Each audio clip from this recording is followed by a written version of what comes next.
Sometimes the best stories aren't told in words alone. They're whispered in the rustle of trees, etched into the ridges of a snow-covered mountain, and carried on the echoes of an ancient song. Röki, a modern point-and-click adventure from Polygon Treehouse, doesn't just tell a story. It invites you to step into one. A fairy tale woven with threads of sorrow, wonder, and resilience.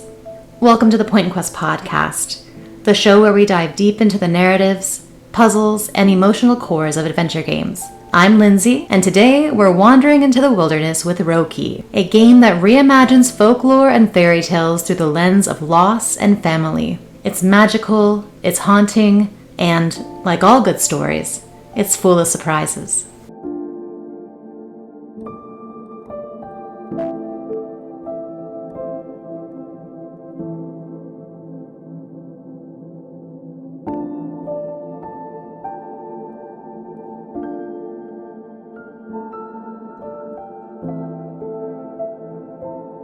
Grim beginnings. Every good fairy tale starts with a little darkness, doesn't it? A warning, a tragedy, a monster lurking just out of sight. In Röki, that darkness is both literal and figurative. Tove, our protagonist, is just a teenager, but life has made her grow up fast. Since her mother's death, she's been holding her family together. Her father, Henrik, is there, but not really. He's present in the same way a shadow is, visible but empty. And then there's Lars, her little brother. He's the light of her life, the reason she gets up in the morning, even when the weight of everything feels unbearable. The game starts out in a wintry wonderland, where you navigate back home to a snow-covered cabin. There's a warmth to the scene, the kind that feels fragile. Tove prepares dinner, makes sure Lars is entertained, and even checks on her father, who's passed out in his chair. It's mundane, but that's what makes it so relatable. We've all had moments where life feels heavy, yet we keep going because someone else needs us to. And then, just as you're settling in for the night, the peace shatters. A mysterious roar echoes through the forest, shaking the ground. Lars, ever curious, slips out of the cabin. And by the time Tove realizes, it's too late. She finds him in the clearing, staring up at a towering, shadowy creature. A beast straight out of a nightmare. The creature takes Lars, and just like that, Tove's world falls apart. But instead of freezing in fear, she does what any good sister would. She runs after him, into the woods, into the unknown. What makes this opening so compelling is how deeply personal it feels. Tove isn't some chosen hero destined to save the world. She's just a girl trying to save her brother. It's love, pure and simple, that drives her forward.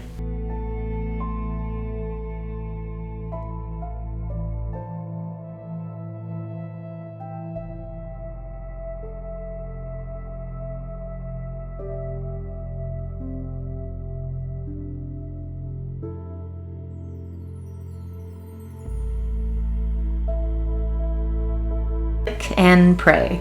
Modern point-and-click games walk a fine line. How do you preserve the nostalgia of the genre while adapting to contemporary audiences? Röki threads that needle beautifully. It's intuitive and immersive, but still embraces the quirky logic puzzles we know and love. The journal system. Tove's journal is one of my favorite parts of the game. It's not just a collection of clues, it's a reflection of her. The hand-drawn sketches, the little notes, the way it updates as you explore, it feels alive. It's like you're not just playing as Tove, you're seeing the world through her eyes. I love that the journal also serves multiple purposes. It serves as a map, as a record of Tove's accomplishments through her notes, the collection of loot that you receive, and badges earned as well. The inventory system. One thing I appreciated was how Röki keeps the inventory manageable. You're not carrying around random items for hours, wondering when or if you'll need them. Everything has a purpose, and the game does a great job of guiding you without holding your hand. When you find an item, it's a piece of the world's story, a clue about the creatures who live here. The puzzles themselves are an extension of the world. They don't feel arbitrary. They feel organic. When you're figuring out how to help a troll or deciphering a riddle in an ancient ruin, it's not just about solving a problem. It's about understanding the overall narrative. Röki's world isn't just a setting. It's a living, breathing storybook. Every corner of the forest feels steeped in folklore. The creatures, One of the first creatures you meet is Noken, a water spirit lurking beneath the ice. It's both eerie and tragic, a creature bound to its fate yet longing for connection. And then there's the Yule Cat. Now, if you've ever heard the Icelandic legend, you know this feline isn't your typical house pet. Röki's Yule Cat is massive, menacing, and yet weirdly endearing. It guards a treasure, but it also feels like it's guarding a secret. The Troll Sisters. The Troll Sisters are some of the most memorable characters in the game, and somehow manage to be both hilarious and heartbreaking. What makes these characters so special is their depth. They're not just obstacles or guides. They're stories unto themselves. You laugh with them, cry with them, and sometimes you fear them, but they all help carry the story.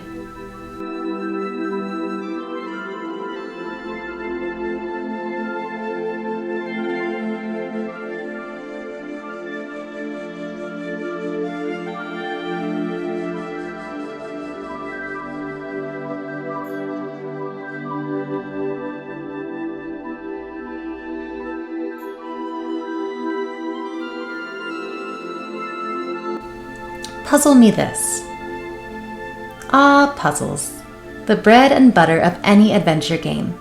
Röki's puzzles are thoughtful and rewarding, but they also do something rare. They tell a story. I really don't want to give too much away here, and I'm trying the hardest I can to avoid spoilers, because you really should play this game. You'll encounter various puzzles. Standouts for me are the bridge puzzle and the ancient ruin puzzle. I have these written out, but I think that I'm going to avoid talking about them just because of spoilers, because this really is a magical game that I think that everyone would love. If you've games such as Night in the Woods, Fran Bow, Little Misfortune, Kentucky Route Zero, you should really give this game a try. Each puzzle feels like a step closer to Lars, but also a step closer to understanding Tove herself.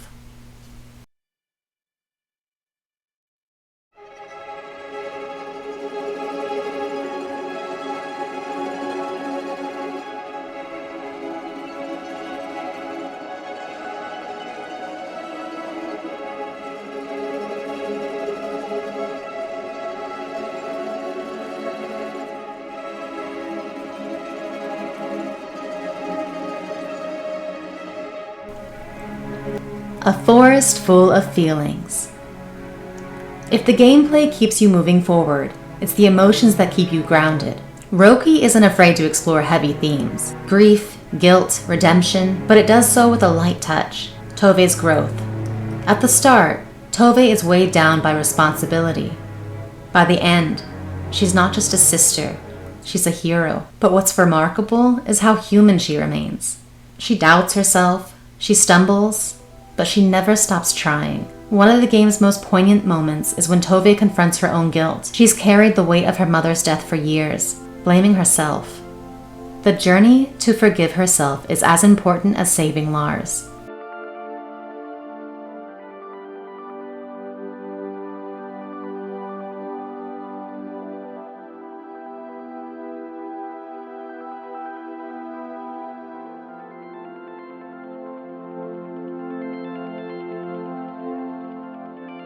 Nordic noir meets storybook charm.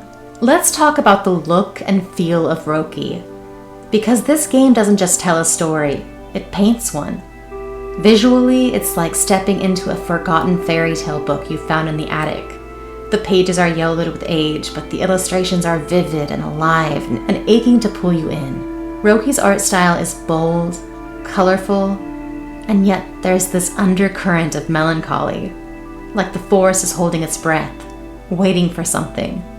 Every single frame of Röki feels intentional.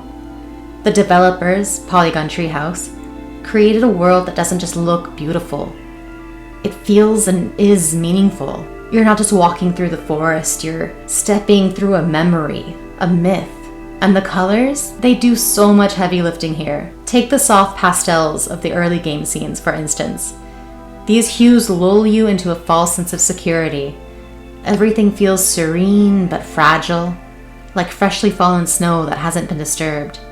It's peaceful, sure, but you know that that peace is temporary. Then, as Tove's journey deepens, shadows start creeping in.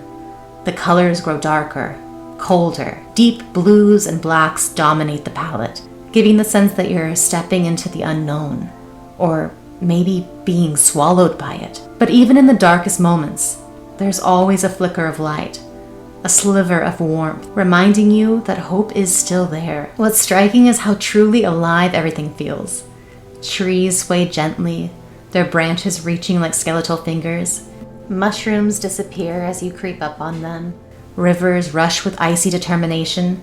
Even the smallest details, like the way the snow glistens under a faint moonlight, are rendered with so much care. It's hard not to just stop and exist in the world for a moment. I'm playing this on my Nintendo Switch, and I think that the game took so long for me just because I was screenshotting everything. Okay, so we've talked about the art. Now let's talk about the sound design. A symphony of the forest.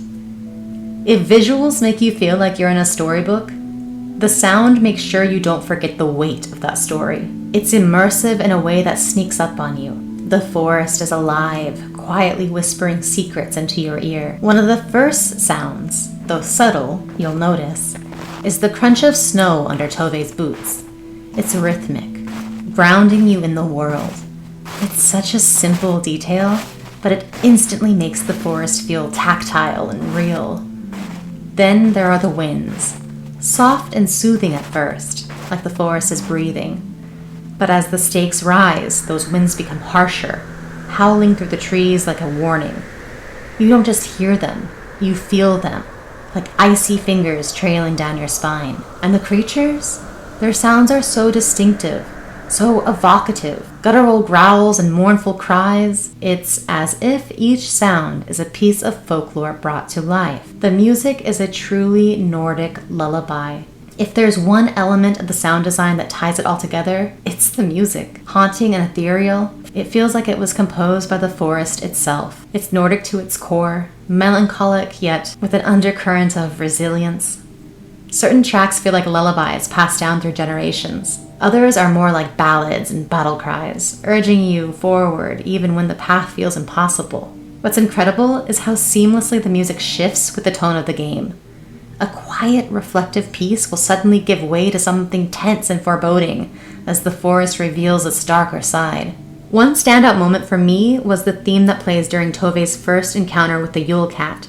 It's the perfect blend of awe and dread, as if the music itself can't decide whether the creature is a friend or a foe. And that tension, that's what keeps you hooked. Ultimately, Röki's aesthetic, both visually and auditory, isn't just a backdrop. I know it's kind of cliche to say that cities or landscapes in novels or films, etc., are characters in their own right, but in this case, I think that it's really true. The visual and auditory background of Röki truly is a character, one that shifts and grows alongside Tove herself. It's not just the world she's navigating, it's the world that's shaping her, testing her, and in its own way, healing her. And that's what makes this game feel so alive. By the time the credits roll, Röki has taken you on a journey through loss, love, and everything in between. The final scenes are equal parts heartbreaking and hopeful. Without spoiling too much, Tove's journey isn't just about finding Lars, it's about finding herself and finding forgiveness. And the game's final message? It's okay to let go of the past, as long as you carry the love forward. Röki reminds us that the best adventures don't happen in magical forests. They happen in the quiet, brave moments of everyday life.